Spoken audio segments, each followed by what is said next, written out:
In salmon, there are two stories. One is microscopic, smaller than a human hair. The other is societal, encompassing the entire community. Both stories involve a foreign invader, resolute attacks, and possible death. It begins when the sun goes down. At night, when it's getting in the cold and people are using an alternative heat source to electric or propane or oil, they're using their wood stoves. So they get dampered down about 10 o'clock. They load the stove up, close it down so it will cook all night, and then white smoke starts going out the smokestack. So that will go up, hit the inversion, and come back down, and you will smell wood smoke throughout the day, or throughout the evening rather, in the night. And then when morning comes around, they fire the stoves back up to get better heat out of them, fill them back up again, and the air gets better. So wintertime, what is burnt there, or the particulate that's generated from salmon, tends to stay. It's not mixing out because of the geography of salmon. It's kind of in a dish, it's a little bowl, and your inversions keep that particulate down low and down in the valley. The haze that engulfs the town is full of particulate matter.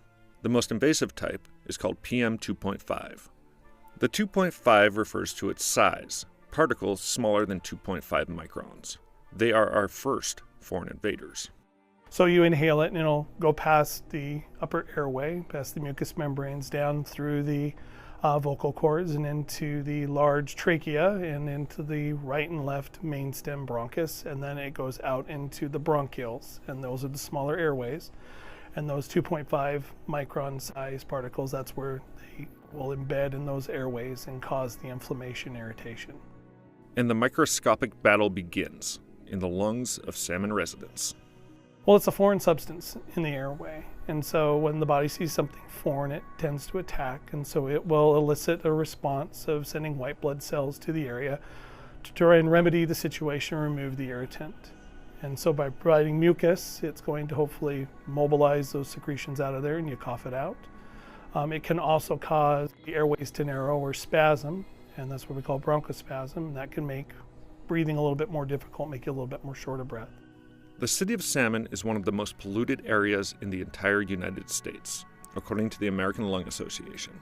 In 2017, Lemhi County was deemed worse than Los Angeles, New York, and Salt Lake.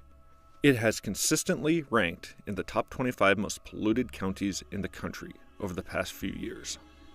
With the wood smoke exposure, if it's a constant persistent thing for several months out of the year, you're going to be at a greater likelihood of having issues long term than somebody who wasn't exposed to that.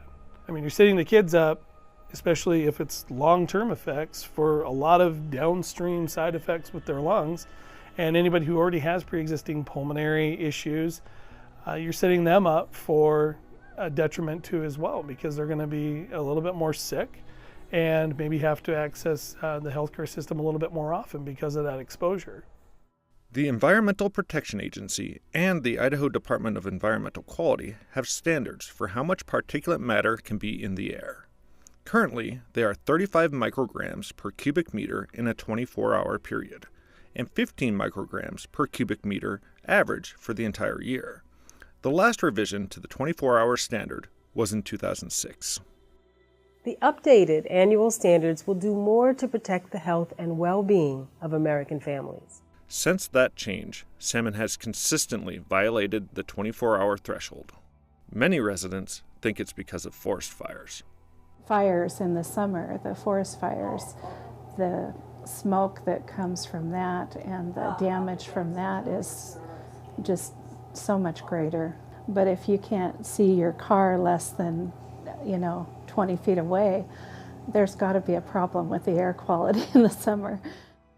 The visibility of smoke during fire season plays a major role in how people think about the problem. PM 2.5 is microscopic and not visible to the human eye. Residents see wood stoves as a helpful piece of the air quality puzzle, removing the fuel that causes those very visible fires, but the data tells a different story. Air quality spikes in the summer aren't even close to what happens in December and January, when the stoves are stoked up. And if nothing changes this winter, the area is on pace to be classified as a non-attainment area. And if you get to that point, the government says, okay, we're going to tell you how to treat your community to get good air. So the regulatory portion could come down to certain curtailment levels. We may be looking at mandatory wood stove reduction. That regulatory portion is the other foreign invader. How would you feel if the federal government did come into salmon and tell you what you could and couldn't do? As most salmonites, I don't think we'd like that. You know, I mean, you know, it's, for us, it's affordable. We feel like it's a responsible way to heat, you know, economical as well as taking care of the forest health. So I don't think we'd like it, you know. It's that old nasty word, change. We hate to change, and we hate to have a government agency coming in here and telling us what to do, or the perception of a government agency coming into our town telling us what to do. The community so far has had a little bit of resistance to saying, well, we don't want you to take our stove away, or, you know, they're going to force us to do this and that. And that's not the point of this program. The point of this program is to do voluntary, kind of low impact to what people's general lives are, but still get the particulate emissions down. As of this winter, the program is voluntary. But like they say, it will be voluntary until it's not. And that puts everyone in a tough position. Would have to send law enforcement to your door and say, why are you burning your wood stove? It's a non-burning day, so you can't burn it. If you were told tomorrow that you had to rip out your wood stove and put something else in, would you be able to afford that? I mean, how would that affect you?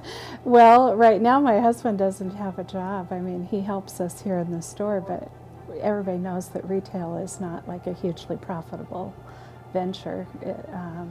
So it would be hard. It would be hard for us to afford that. EPA comes in and says you will not burn your wood stoves. Say the city says, we don't care, we're not going to enforce it. Well, fine, we're the government, we won't give you your government money. DEQ has an enforcement responsibility to, we have to utilize whatever means we can to enforce those rules. And if the local community doesn't do it themselves, then we have to look at other means to do so. And that puts you guys in an awkward position. Right. Yeah.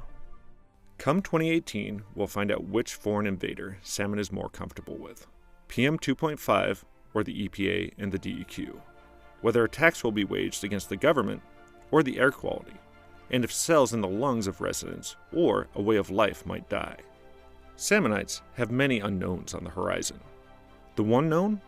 I think GOV/whatever government is a bad word here in Idaho. We all wonder where government is when something goes wrong, but we sure hate it when everything's going right.